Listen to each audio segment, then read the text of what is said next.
오늘은 3월 12일 사순절 11제입니다. 찬송가는 516장 옳은 길 따르라 의의 길을 1절입니다.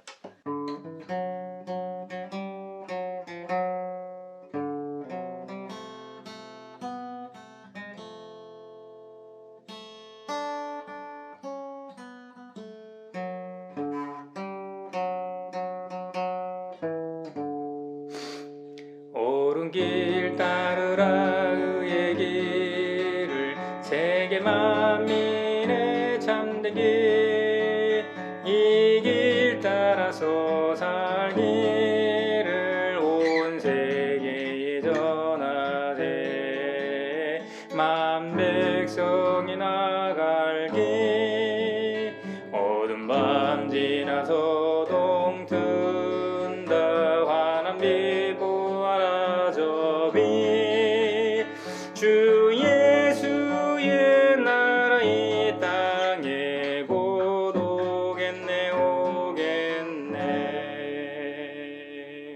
오늘 제목은 성소에 들어가서야입니다. 본문 말씀은 시편 73편 15절부터 17절입니다. 나도 그들처럼 살아야지 하고 말했다면 나는 주님의 자녀들을 배신하는 일을 하였을 것입니다. 내가 이 얽힌 문제를 풀어보려고 깊이 생각해 보았으나 그것은 내가 풀기에는 너무나 어려운 문제였습니다. 그러나 마침내 하나님의 성소에 들어가서야 악한 자들의 종말이 어떻게 되리라는 것을 깨닫게 되었습니다. 아멘. 오늘 읽을거리 읽어드리겠습니다. 악인의 평안과 의인의 고난이라는 현실은 한 시대의 가치를 뒤집어 놓습니다. 어떤 이들은 나도 그들처럼 살아야지 라고 말합니다. 악인들처럼 살겠다는 말입니다.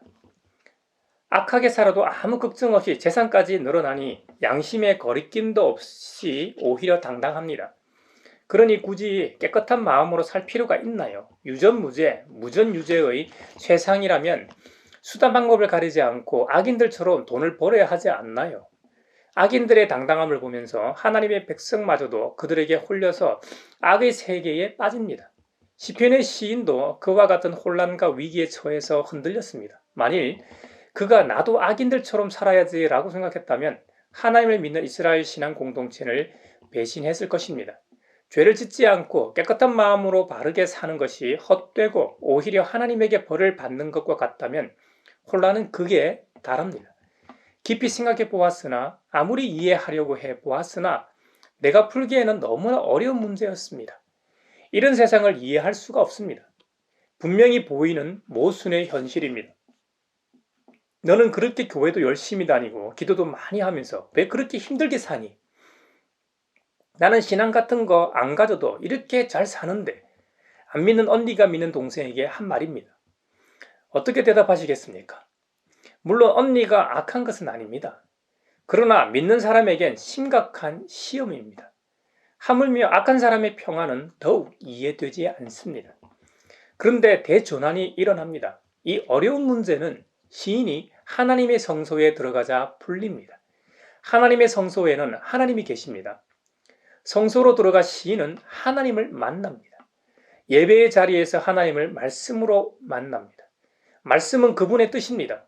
하나님 앞에서 예배를 드리고 나서야 그 말씀을 듣고서야 시인은 악한 사람들의 마지막이 어떻게 되리라는 것을 깨닫게 됩니다. 종말은 히브리어로 아카리트인데 끝을 말합니다. 악인이 누리는 평안의 끝입니다. 거짓 샬롬의 끝입니다. 악한 사람들의 끝이 있음을 깨닫게 된 것입니다. 우리는 십자가 앞에서 예배를 드립니다. 십자가 없는 영광은 없습니다. 십자가 없는 영광은 악인의 영광일 뿐이고 그 끝은 분명합니다. 우리의 손을 붙드시는 하나님을 의지하며 흔들림 없이 성숙한 신앙의 길을 걸을 수 있기를 기도하겠습니다. 하나님의 성소, 십자가 앞에서 예배하고 기도함으로 고난 없는 영광이 악한 종말을 맞이할 것임을 깨닫게 하옵소서. 예수님의 이름으로 기도합니다. 아멘.